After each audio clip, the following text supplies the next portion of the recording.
안녕하세요. 책 읽어주는 여자 홍퀸이에요. 지금 잡지를 보다가 맛있고 예쁜 초콜릿에 관한 글이 있어서 읽어드릴게요. 제목은 설레는 한 알의 초콜릿, 그 달콤한 노스텔지어. 벌써 침이 고여서 잘 읽을 수 있을지 모르겠네요. 초콜릿 좋아하시는 분들 많으시죠? 잘 한번 들어봐 주세요. 고백하자면 나에게 초콜릿은 재료이기 이전의 풍경이다. 19의 아버지를 따라 벨기에로 건너갔을 때 가장 먼저 나를 사로잡은 건 브뤼셀의 웅장한 건축물이 아니라 골목마다 들어선 초콜릿 가게들이었다. 벨기에인들에게 초콜릿은 특별한 날 주고받는 선물이 아니라 일상이었다.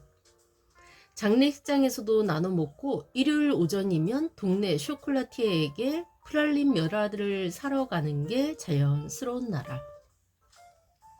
생긴 지 100년이 넘은 초콜릿 가게가 여전히 같은 자리에서 문을 열고 할머니가 사던 그 가게에서 손녀가 같은 봉봉을 고르는 풍경 속에서 11년을 살며 제과와 쇼콜라트리를 배웠으니 초콜릿은 내 청춘의 배경 음악 같은 존재다.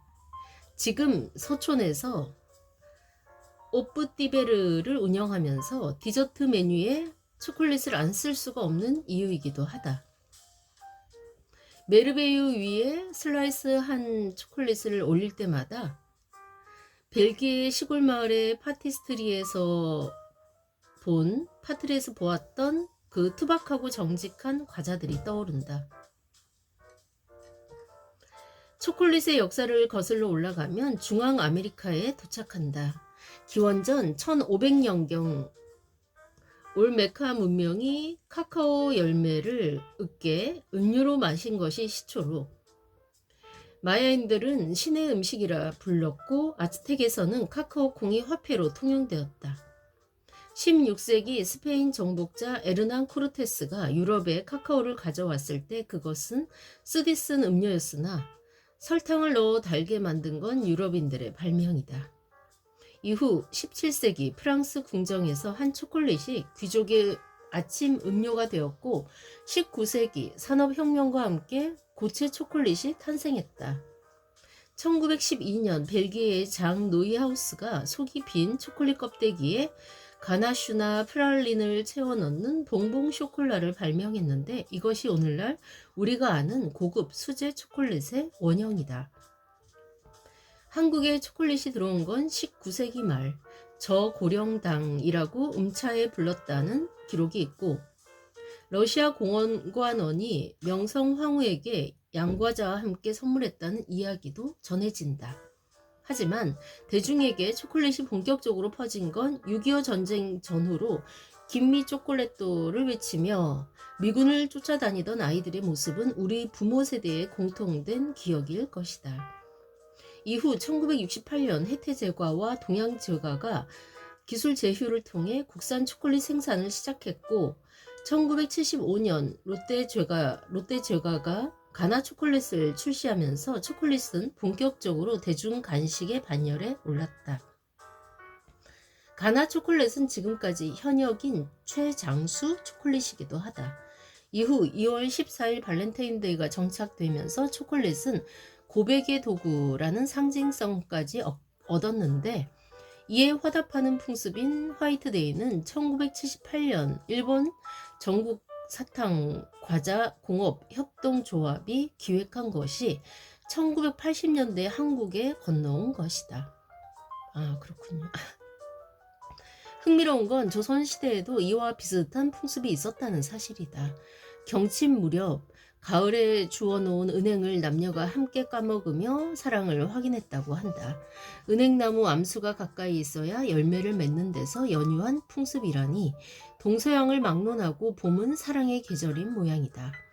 한때 한국 초콜릿은 뼈아픈 오명을 안았다.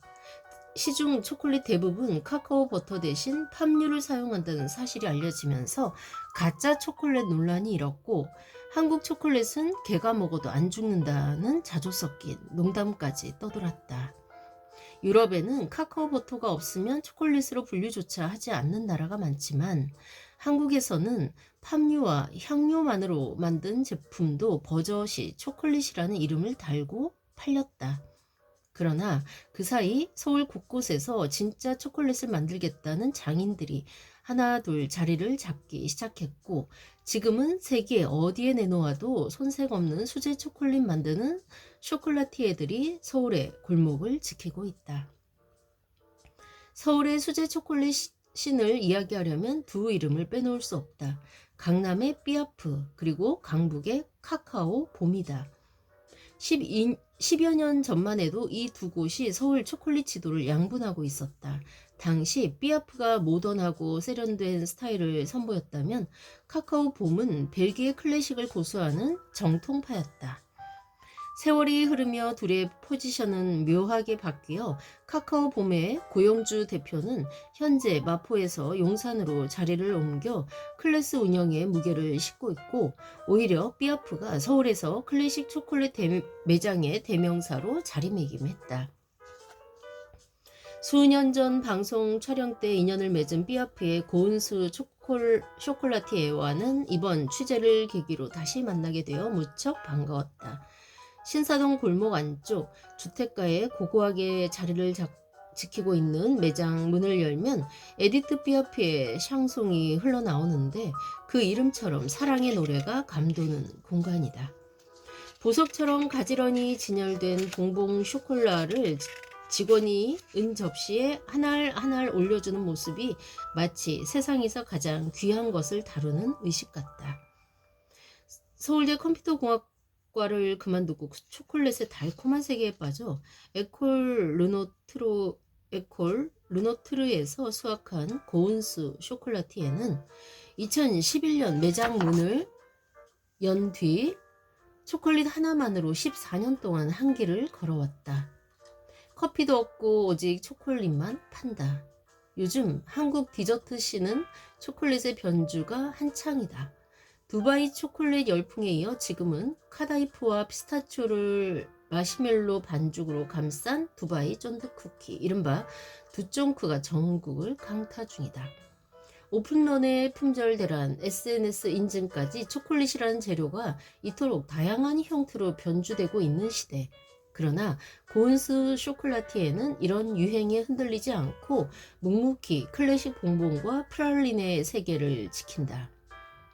마침 삐아프를 방문했을 때 쑥, 김, 팥, 깨 4가지 한국 전통 재료를 담아낸 태블릿을 출시한 참이었다.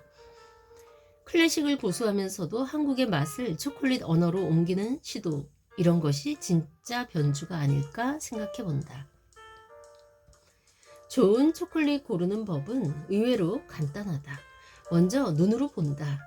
광택이 고르고 표면에 블룸, 즉 하얀 반점이 없는지, 이어 귀로 듣는다.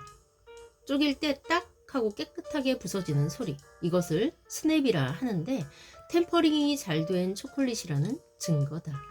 마지막으로 입에 넣고 씹는 대신 혀 위에 올려놓고 체온으로 녹인다. 카카오 버터의 융점이 체온과 거의 같기에 초콜릿은 입안에서 녹도록 설계된 거의 유일한 식품이다. 이 녹는 시간 동안 펼쳐지는 향의 레이어를 음미하는 것이 초콜릿 테이스팅의 핵심이다. 삐어피에서 나오며 생각했다. 어쨌든 초콜릿만큼은 설레는 게 맞다. 선물로 줄 때도, 내 돈 내고 사 먹을 때도, 예쁜 상자를 열 때의 두근거림, 포장을 벗기는 순간의 기대, 하나를 골라 입에 넣는 그 짧은 의식. 초콜릿에는 사람을 다시 어린아이로 만드는 묘한 힘이 있다. 카카오라는 열매가 적도 근처 어딘가에서 자라 대양을 건너 쇼콜라티에의 손끝을 거쳐 내 혀 위에 도달하기까지. 그 긴 여정을 생각하면 한 알의 봉봉이 조금 더 경이롭게 느껴진달까? 이번 화이트데이 지났죠. 지난 잡지라. 내년 화이트데이에는 그런 마음으로 초콜릿 한 상자를 건네보면 어떨까? 달콤한 한 알에 당신의 마음이 고스란히 녹아들 테니. 아우 정말 침이 고여서 읽느라 힘드네요. 여러분 당장 먹고 싶죠?